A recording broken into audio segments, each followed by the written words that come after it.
নমস্কাৰ আমাৰ YouTube channel the things you ৱান্টলৈ আপোনালোক সকলোকে স্বাগতম জনাইছোঁ। আজিৰ পৰা আমি উইকলি কাৰেণ্ট এফেয়াৰ্ছৰ নতুন চিৰিজ আৰম্ভ কৰিছোঁ। আশা কৰোঁ আপোনালোকে এই নতুন ইনিচিয়েটিভ ভাল পাব। আহক তেনেহ'লে ভিডিঅ'টোলৈ আগবাঢ়ো।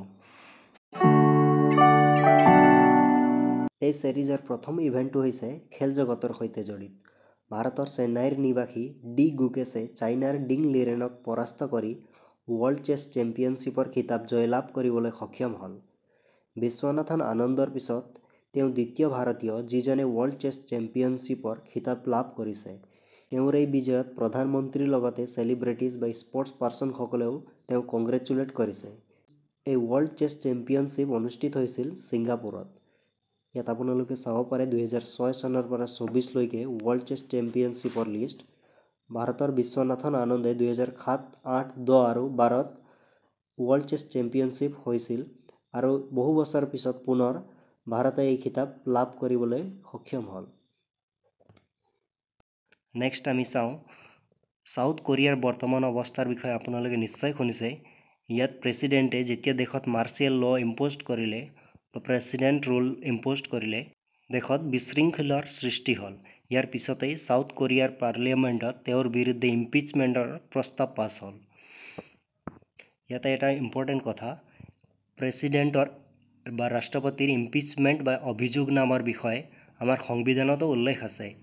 ভাৰতীয় সংবিধানৰ অনুচ্ছেদ 61ত বা আৰ্টিকল 61ত এই কথা উল্লেখ কৰা হৈছে।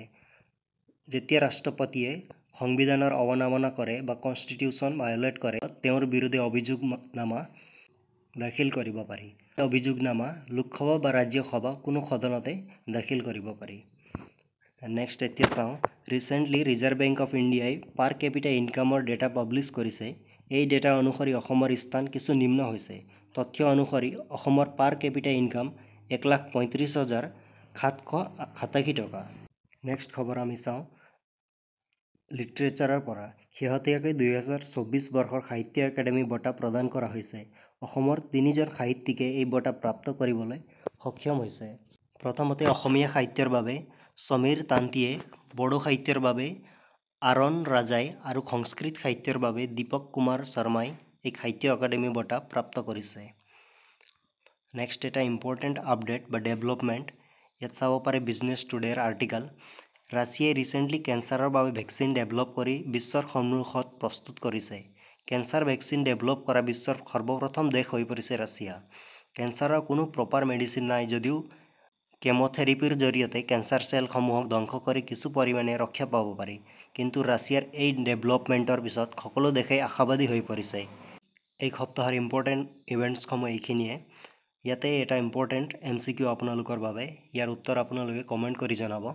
কুৱেশ্যনটো হৈছে recently who is appointed as the governor of Reserve Bank of India. শেহতীয়াকৈ ভাৰতীয় ৰিজাৰ্ভ বেংকৰ গভৰ্ণৰ হিচাপে কাক নিযুক্তি দিয়া হৈছে? ইয়াৰ অপশ্যনসমূহ হৈছে সঞ্জয় মলহোত্ৰা, সঞ্জীৱ কুমাৰ, ৰাম নাৰায়ণ আৰু MD পাত্ৰা। ইয়াৰ শুদ্ধ উত্তৰটো আপোনালোকে কমেণ্ট কৰি জনাব।